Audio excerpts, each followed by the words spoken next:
like. Hey y'all. Spanish class with this girl.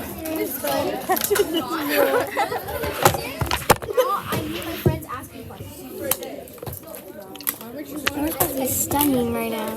Hey, we're supposed to be studying right now. Oh yeah, we know about that. Oh, we're having a test. No, no.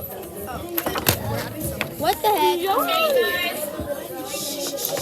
If you read the screen, you'll see that we have dictation. It is graded. It's out of 20 Dictation? points in 15 minutes. And the first two periods did okay. As usual, I had a lot of people miss a lot, and I had a lot of people do very well. Look. So the paper today is this, and that's all they have in the office. So I'll have you guys come and get that in a minute, or one of you from the table. Right now, just focus on refreshing yourselves on 3B vocabulary on 168 and 159. This is about spelling, okay? Spelling.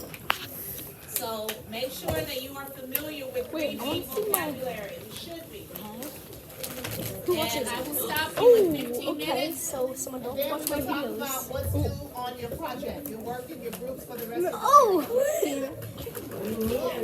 United Kingdom, what the?